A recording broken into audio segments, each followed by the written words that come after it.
Okay. Assalomu alaykum. Xullas kalom. O'sha narsa yana. Minimum. Okay.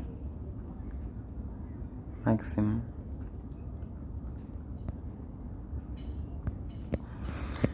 Umumiy bu yoqda qaranglar. Trend sal bo'lib kelyapti. Minimum bor, maksimum bor. Bizda minimum sindi. Okay? Break bo'ldi. Mana bu holatda sindirib qo'ydi. O'rgatganimiz bo'yicha nima edi? Mana bu yoqdan blok topish. M1 ko'tamiz. Mana uchun blok. Okay? Qarama qarshi blok bo'lishi mumkin, yo'q deyish mumkin, lekin aslida mana shu yerda blok bor. Mana bu joyda blok bor. Shuni oling, yana olishim mumkin edi buni. Yoki buni.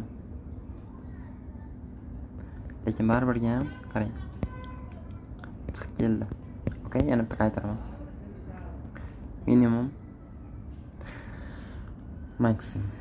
Minimum buzdi. Retest bir chiqib kelyapti. Yo'q. Qarang, men olgan blokimga keldi. Mana shu narsa engulfing candle deyiladi. Men bu yashilda, men qizil shuni yutib oldim. Engulfing candle bo'ldi.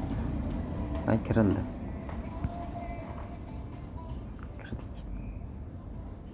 Mana bu holatda bilasizmi? Kirildi. Zona tevasiga yoki engulfing tevasiga. Okay? Zona tevasiga qo'ygan ma'qulroq. Xo'sh, mana o'sha mana boya sizlarga men bu holatni ko'rsatdim. 1:3 mi? Shunaqa qilib. B qilib ushlab turilaveradi. 1:necha?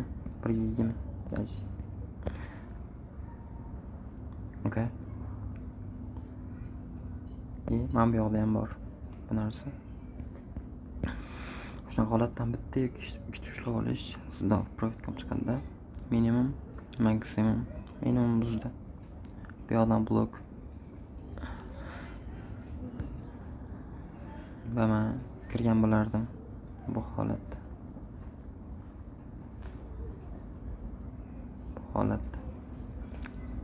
Bunda deja stop olgandir. Lekin reentry qayta kirish bo'ladi. Mana bu joyda. Deja tushadi. Bu ham o'sha 1:30 bor degan. Okay? Ya'ni tushunarliga sodda tilda.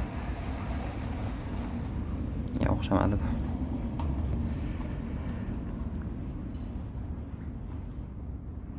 Okay. Minimum, maksimum buzdi.